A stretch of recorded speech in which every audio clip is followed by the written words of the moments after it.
Welcome to the Oregon coast. Welcome to Hell's Gate. This narrow cut between the headlands is as treacherous as it is iconic.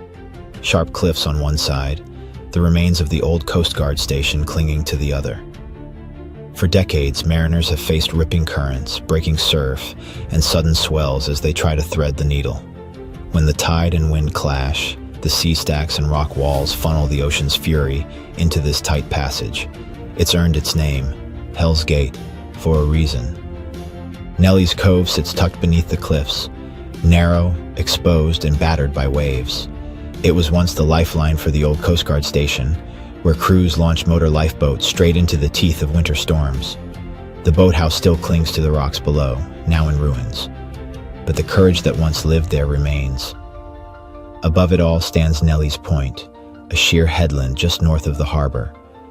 It takes the full force of the ocean and wind, shielding the cove below. From the top, you can see the vast Pacific stretching endlessly. From below, you can feel the weight of history, of men who braved Hell's Gate to bring others home. It may look like a bay, but it's not. There's no river, no inlet, just open ocean and steep cliffs.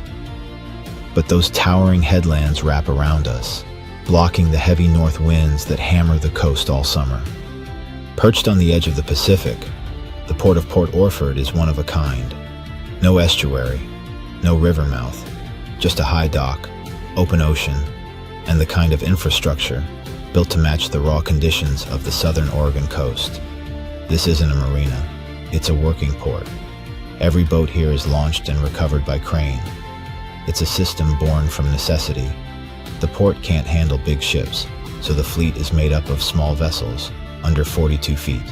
These are day boats, crewed by fishermen who work hook and line or drop crab pots. They fish selectively, land carefully. That's not just good for the ocean, it's good for the market. A significant portion of the fish landed here is sold live, hauled straight from the dock to premium buyers in San Francisco, Portland, and Seattle. That live catch commands a better price, and that price keeps this port alive. The port collects a 1% landing fee on all fish and shellfish that come across the dock. That money goes back into the infrastructure, equipment, staffing, and now a massive upgrade. The two aging cranes that have served this fleet for decades are being replaced.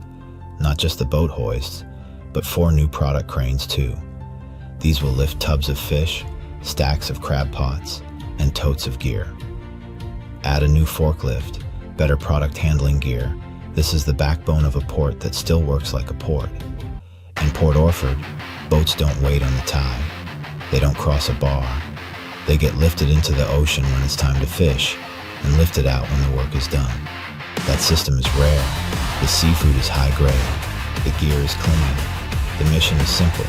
Get good fish to the right markets and stay small, smart, and sustainable while doing it. This is Port Orford, built to fish tough.